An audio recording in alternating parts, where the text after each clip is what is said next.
এটি কি চেনেন আর না চেনেন এটা কিন্তু মানে এক ধরনের শয়তান, যেটা বলে শয়তান মানে এই একটা ছায়া দেখাইয়া মানে এই যে চুরি করতে আইলো যাতে কেউ ভয় পায় যে এই একটা ভূত আছে বা একজন মানুষ খারাপ আছে। এই যে একটা সিনারিও, এইটা কিন্তু গ্রামে গেলে বড় বড় ক্ষেতের মধ্যে দেখতে পারবেন। এই ক্ষেত রক্ষার্থে এটা ব্যবহার করা হয়। এটা হচ্ছে মগো দেশের, এটারে কি কয় ইমরান, এটারে কি কয়?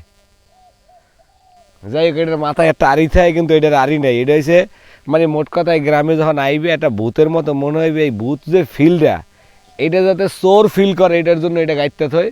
কাউয়া, বিশেষ করে কাউয়াই সেইখানে কোনো আক্রমণ করবে না এটা থাকাকালীন অবস্থায়।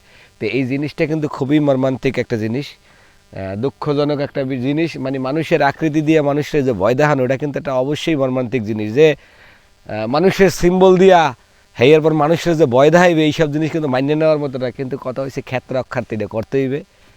এটা মগো বরিশাল্লা ভাষায় কী কয় অবশ্যই আপনারা জানাইবেন। এটা না জানাইলে এই মজাটা পাইবেন না।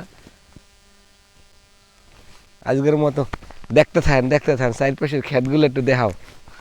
ওরে কুমড়া আর কুমড়া, দাদো ধরলে মানুষের চোরও কইতে পারে, অর্থাৎ ধরা যাইবে না। ধরলে এক সের কইবে যে কুমড়া আর কুমড়া দেখো দি কামটা সারছে কি। এইসব কথা খুব অনেক সময় পাবো না, মোরা এখন ভিডিও করার তালে থাই। একটু দেখতে থাকেন। এই যে তাল গাছ দেখতেছেন, এই যে তাল গাছ, এই দেখছেন তাল গাছ হয়েছে ওই যে গ্রামের বাসায় একটা কথা, ওই বড় তাল গাছতে বাড়ি মগো বাড়ি।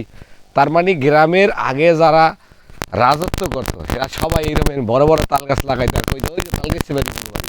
তো এই জন্যই একটা কথা আছে না, ওই যে কি যেন একটা আছে, তাল গাছ ওই দেখা যায় তাল গাছ ওই মগো। এই যে কথাগুলো কইতো, হ্যাঁ কি মন করে হুদাহুদি কইতো, এইসব কারণেই কইতো। এই খালি তাল গাছ লাগাইতো আর দূর দিয়ে দেখা যায় তো গ্রাম, ওই তাল গাছ মানে বড় তাল গাছতে পারি মুগো বাড়ি।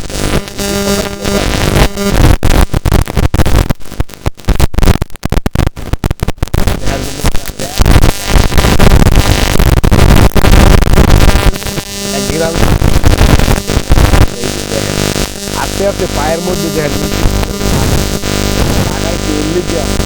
শহর যায় গ্রামের যে ভাব এটা প্রকাশ করতে হয়ে গেলে কি চলে যাইছি। মোরা ঘুরতে ঘুরতে কিন্তু অনেক দূর চলে যাইছি। দেখতে থাকেন চারপাশে দেখেন ক্ষেত, এই মাঝখানে যে ওসা জমিটা আছে এই জমিটা আপনাকে দেখানোর চেষ্টা করতেছি। তাই ঠিক আছে, আইতে থাকেন। আজকের মতো এখানেই বিদায়ক। আসসালামু আলাইকুম, দেখা হইবে নতুন কোনো ভিডিওতে।